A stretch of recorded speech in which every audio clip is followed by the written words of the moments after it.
Já estamos de volta, agora às 7 horas e 47 minutos. Muito boa noite para você que nos acompanha, que nos prestigia com carinho da sua audiência no nosso Acaps Podcast. Estamos quase chegando ao fim, penúltima entrevista, penúltimo episódio, para a gente bater um papo quando o assunto é o maior evento, a maior feira do varejo do Espírito Santo. A Acaps Trade Show no seu terceiro e último dia, direto aqui do pavilhão de Carapina, no município de Serra, no Espírito Santo. E vocês que nos acompanham em qualquer lugar do mundo, sentindo um pouquinho do que é essa energia aqui da Acaps. Por aqui já passaram diversas personalidades, autoridades quando o assunto é varejo do Espírito Santo. Bom, agora a gente chega num tema um tanto quanto polêmico, né? Quando a gente fala de dinheiro, quando a gente fala de tributo, não dá pra gente falar só de coisa boa aqui, não. A gente trouxe degustação, falamos de comida, falamos de gastronomia, de novidade, tecnologia, de inovação, mas a gente tem que falar do que dói no bolso do supermercadista, no bolso do consumidor. E para isso, a gente fala ao vivo com o advogado e assessor jurídico da CAPS, Alexandre Fiorotti. Seja bem-vindo, Ale, mais uma vez. Obrigado, boa noite, Carol. É sempre um prazer estar aqui com você. E também ele, que é advogado e especialista em direito tributário, Bruno Negres. Mais uma vez, obrigada, Bruno. Obrigado, Carol, pela oportunidade de estar aqui no podcast com vocês. É sempre uma alegria da nossa. A gente que agradece. E aí eu começo te perguntando, Bruno, quais são as mudanças mais significativas, mais impactantes nas novas regras tributárias, tá, previstas para entrar em vigor agora em 2026? Final de 2025 já está ladeira abaixo, né? Finalzinho, 3 meses para o ano acabar, né? E quais os pontos de atenção que as empresas devem ter, devem se preocupar para garantir ali a conformidade dentro da lei? Bom, Carol, eu diria sempre que falar de tributação é sempre um desafio, né? Sim. Às vezes, trazer da complexidade que tem o sistema tributário brasileiro para tentar ser didático, que isso chegue ao consumidor, chegue ao supermercadista, é sempre um desafio muito grande. Mas a gente tenta, Sim. né? Tentar ser o mais cristalino possível, o mais explícito possível. Mas a grande diferença, claro, que tem aí, efetivamente da reforma, que a maioria já sabe, hoje nós estamos pegando praticamente 5 tipos de tributos, impostos e contribuições, transformando em 2. Isso já é um ganho efetivo em termos de simplificação. Mas sempre a forma de apurar esse imposto é que leva a um grau de complicação, como é que vai ser o crédito, como é que vai ser o débito, Sim. como é que vai ser o valor das vendas, quanto que vai incidir a alíquota de cada produto. Isso tudo traz ainda mais no setor supermercadista, né, considerando mais de 5 mil itens que tem nas gôndolas, como é que vai ser essa tributação? Como é que vai ser a alíquota de como é que de onde que você compra, qual o fornecedor, qual é a origem, mas especificamente o que acontece, o ICMS especificamente é um imposto bem complexo, você faz um cálculo muitas vezes por dentro, quando você compra um produto no supermercado, o imposto está ali embutido e o cálculo não é fácil, né? Então, que torna difícil você explicar para o cidadão. Essa reforma já vem diferente, que é muito parecido com o IVA nos Estados Unidos, o IVA na Europa, onde você tem lá o valor do produto e vem separado o valor do que a gente chama do IBS, Imposto sobre Bens e Serviços. Com isso, você vai saber efetivamente quanto você vai estar pagando de imposto naquele produto que você está adquirindo no supermercado. Isso pode até induzir comportamentos, né?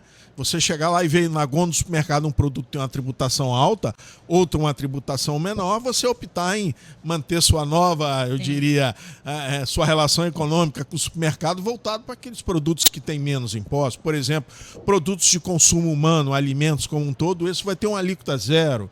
Outros tipos de produtos e tudo relacionado vai ter uma alíquota de 60% da alíquota global. Isso tudo vai fazer com que o consumidor ele tenha mais uma educação voltada para conhecer o tributo que efetivamente a gente paga. Hoje a gente não tem essa transparência, né? Não tem isso muito claro. Na hora que você vê o valor lá, tá ali o valor bruto do produto. E ali vai. Mas se você ver, se você comparar, quem já teve a oportunidade de estar fora do país, onde tem esses IVAs, né? Tá lá especificamente. Esse aqui é 10%, esse aqui é 9%, esse aqui é 8%, esse aqui é 5%. Então, o grande mote dessa reforma para o consumidor vai exatamente conhecer quanto que ele está pagando em cada produto. Isso já a partir de 26. Não. Nós temos um período de transição grandioso. Perfeito. Né? Ele vai perdurar por 7 anos. Ah, então ainda a longo prazo, né? nós vamos ter a plenitude do que eu estou falando em 2033. Tá. Porque durante o 2026 até 2032, nós vamos conviver com essa complexidade de tributos, que é o período da transição. Nós vamos ter o IBS, vamos ter o ICMS, vamos ter o ISS, vamos ter o CBS, que aí é um imposto mais federal, uma contribuição federal. Isso pode ainda não estar muito claro para o consumidor de quanto ele vai pagar. Até porque o ano 2026, por enquanto, vai ter um destaque de uma alíquota, que é chamada alíquota teste, que 0,1% e 0,9%. Mas ninguém vai pagar. É só para testar como está o modelo, como ele está se comportando no mercado. A partir de 2027, começa efetivamente a pagar. Perfeito. 1%. Depois vai uma escadinha. 1, 2, 3, 4, 5. Entendi. E essas alíquotas vão ser fixadas na somatório de uma alíquota fixada pela Assembleia Legislativa para vigir no Estado do Espírito Santo todo, nos 78 municípios, somada a uma alíquota que vai ser fixada pelas câmaras de vereadores. Nós podemos ter alíquotas diferentes em diversos municípios capixabas, considerando que essas são uma soma que vai acontecer em cada local. Como é um imposto sobre consumo, é uma reforma tributária do consumo, efetivamente nós vamos ver a plenitude disso em 2033. Vamos passar todos esses anos aí, de 7 anos, nessa transição. Mas a gente está falando de 7 anos a longo prazo, mas piscou, 2033 já tem, né? Não tem como a gente correr do tempo, não. É verdade. Alexandre está aqui para falar um pouquinho para a gente também nesse assunto, né, da área jurídica. Na prática, quais são os maiores desafios dos supermercados e fornecedores? O que eles enfrentam para se adequar a essas novas regras? Mudança de conceito, tá, Carol? Mudança de conceito, porque a gente sai de um sistema em que o ICMS está muito arraigado, é um tributo que tem décadas de existência e ele incide sobre a circulação de mercadoria. Ao passo que o IBS, que vai substituir o ICMS, não incide sobre a circulação de mercadoria. Numa situação de transferência de mercadoria de uma loja para outra do mesmo supermercado, não vai ter tributação ali, porque não há circulação jurídica. Perfeito. Então, ele vai se parecer mais com o tributo federal, conhecido como COFINS e PIS, que vai ser substituído pela CBS. Então, há uma mudança de conceito. E aí fala assim, mas é só isso? Não, muito mais. Nós temos que envolver hoje nas empresas, como eu tenho divulgado muito aos supermercadistas, que têm conversado comigo, nós temos que envolver hoje o departamento de compra, o setor comercial da empresa, nós temos que envolver o setor de TI, nós temos que envolver o setor fiscal, a contabilidade, porque tudo isso vai ser impactado com a reforma, na medida em que já para a partir de 1º de janeiro de 2026, nós teremos por obrigação, como o Bruno disse, já destacar os novos tributos com essa alíquota teste pequenininha de 1%, 0,9% de CBS, 0,1% de IBS na nota fiscal. Mas não é só destacar isso ali na nota fiscal, não é só informar essas alíquotas ali na nota fiscal. Eu tenho que informar códigos específicos de tributação para cada produto que o supermercadista comercializa. E aí eu tenho produto que vai ser tributado a alíquota zero e vai ter um código de tributação. Produto que vai ser tributado em 40% da alíquota teste, então 0,4% vai ter outro código de tributação. Isso muda. Então tem uma complexidade, anexos longos da lei complementar de 214, que traz lá, anexo 1, os produtos da cesta básica com alíquota zero. Eu tenho que observar isso. Se eu destacar errado, eu estou emitindo nota fiscal erradamente. Se eu emitir a nota fiscal erradamente, essa nota fiscal pode ser denegada. O contribuinte pode, o supermercadista pode não conseguir emitir a nota no ato da venda. E se ele não emite a nota no ato da venda, ele não faz a venda. Ele vai ter que fechar a porta a partir já de 5 de janeiro, isso aí, início de janeiro. Porque dia 1º é feriado. Dia 2 é uma sexta-feira.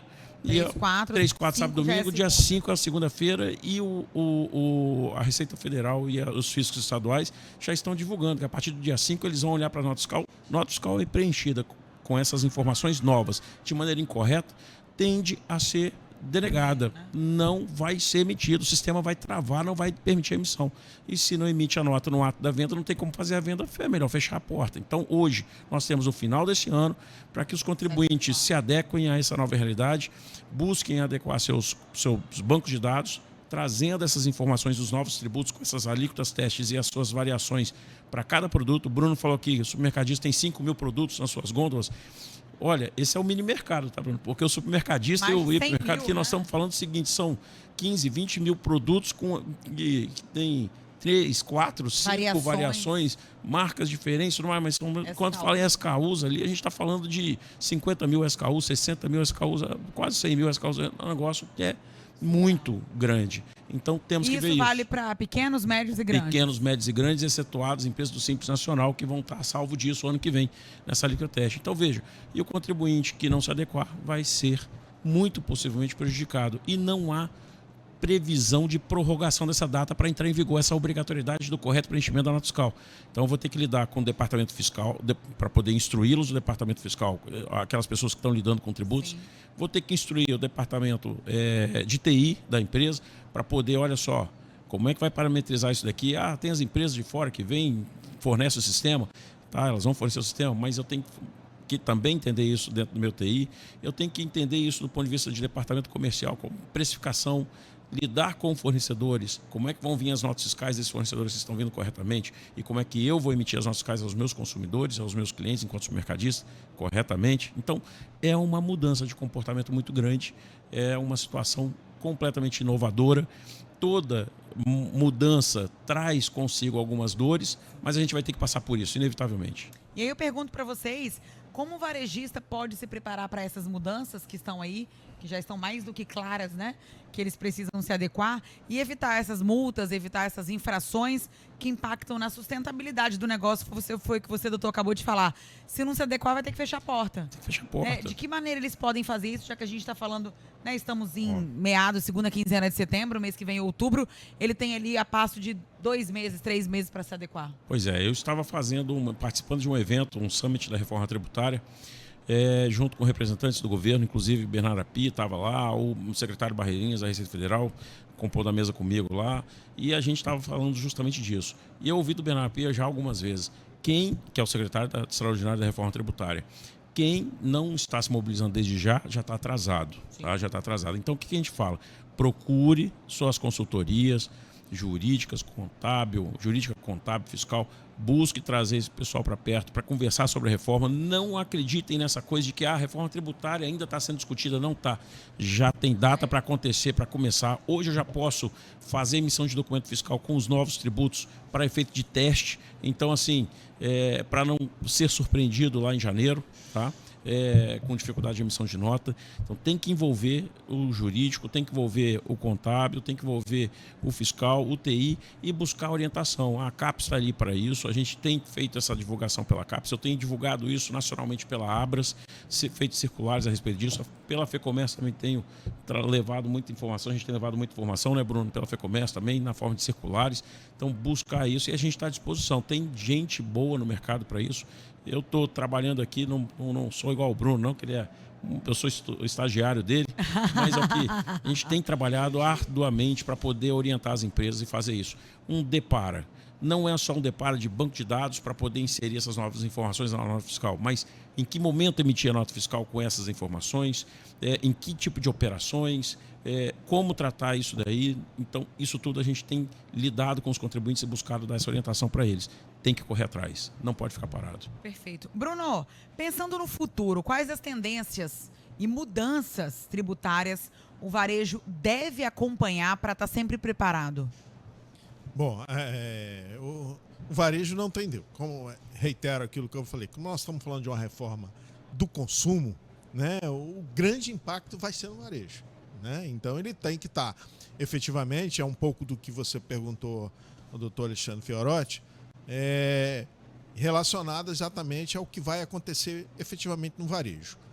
Tudo que você efetivamente estabelece como obrigação acessória para os supermercadistas, né, ele acaba resultando efetivamente naquilo que vai recolher no seu impacto, na sua precificação e tudo mais. O primeiro desafio dele é exatamente conhecer como que ele vai precificar agora seus produtos, sob pena de seu negócio ficar inviabilizado, por força até do imposto. Né? Então, ele tem que aprender dentro dessa modelagem e a construção passa exatamente porque as obrigações acessórias te levam a conhecer lá no futuro do que efetivamente você vai pagar. É a forma de calcular, a forma de apurar, né? Ainda há muita controvérsia nesse sentido. Então, o supermercado tem que estar preparado para isso e principalmente preparado para se relacionar com o consumidor. Porque, de uma certa forma, o consumidor, em determinada hora, vendo alguma inconsistência ou algo que ele não conhecia, ele vai brigar com o caixa. Sim. Ele vai brigar com o gerente do supermercado. Então, até esses funcionários vão estar preparados para essa nova modelagem. Olha como é que está isso aqui, como é que agora a formatação do preço, olha como é que é a regra tributária, como é que se estabelece isso. Então, a nova relação com o consumidor, não só no aspecto da reforma tributária, e considerando que ele é a ponta. Né? Por exemplo, o ICMS de hoje, a arrecadação dele é dividida entre a produção e o consumo. Origem e destino. Se relaciona exatamente isso. O IBS vem com um conceito diferente. Ele vem dizendo, não, a arrecadação agora é no consumo. E onde ocorre o consumo? No setor supermercadista. Olha que responsabilidade ficou hoje o setor. Né? Tudo aquilo que é produzido no país, ou mesmo produto importado, ao final vai desencadear uma tributação lá no supermercado. Pela nova regra que se coloca. Então é algo que todos têm que estar preparados, isso que trabalham no setor supermercadista, tem que entender esse modelo, tem que entender como é que vão ser, repito, as determinações, os regimentos da regra tributária, né? Acho que aqui falando um pouquinho de Secretaria da Fazenda, eu tenho falado isso em muitas oportunidades, o contribuinte supermercadista, como bom empresário, ele quer cumprir realmente aquilo que foi estabelecido na lei. Sim.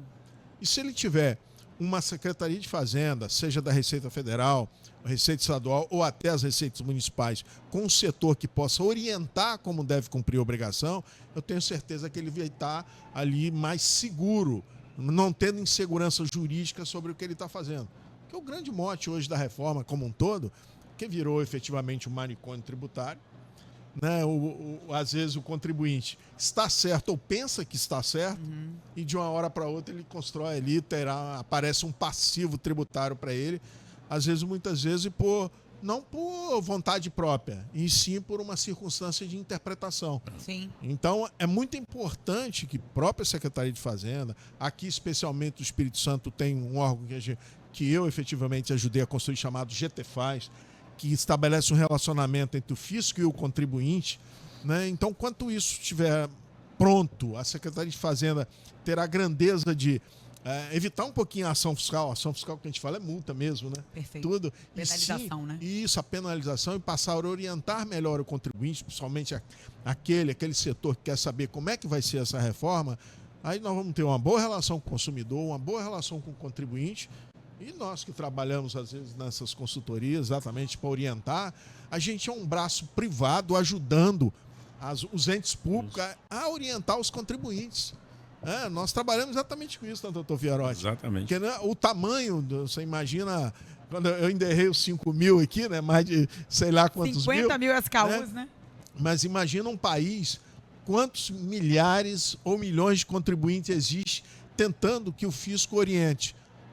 Não é possível atender o tamanho dessa demanda. Então, existem braços privados, por isso que existem essas consultorias, ajudando os entes públicos a explicar à sociedade como vai ser a reforma. Então, é olhar o futuro, ver as boas práticas. O futuro que não é tão mais futuro assim, né? Já é um futuro presente, né? Tomara que esses 7 anos bem devagarzinho, né? Depois que a gente passa de 60, a gente não quer ver o tempo muito rápido, não.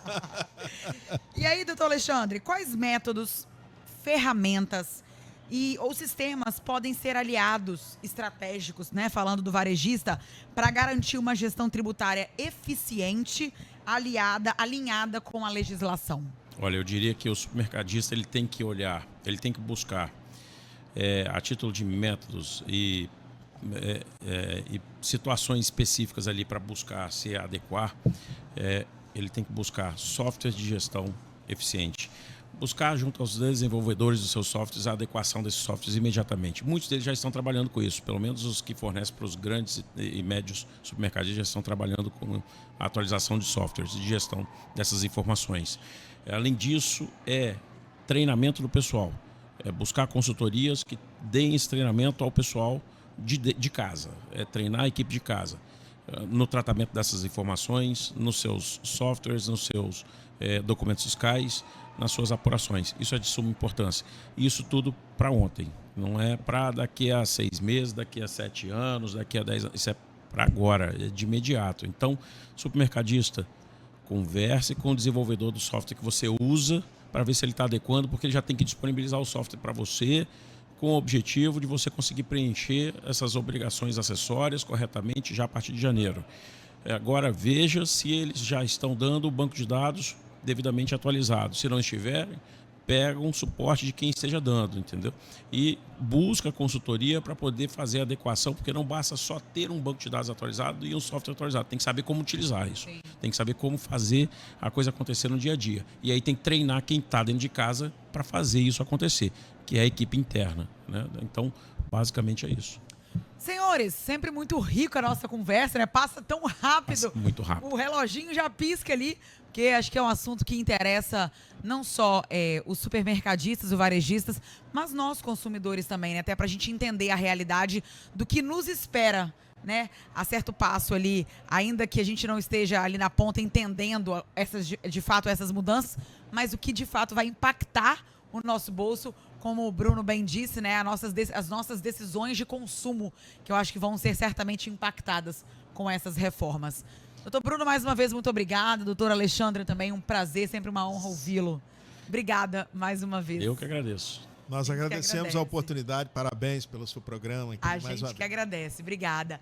E não sai daí não, porque daqui a pouquinho a gente fala com o presidente da CAPES, também superintendente, para a gente bater um papo final e fechar com chave de ouro o nosso ACAPES Podcast e saber o balanço de como foi a CAPES Trade Show em 2025. Então fica aí que eu volto num instante só. Até já!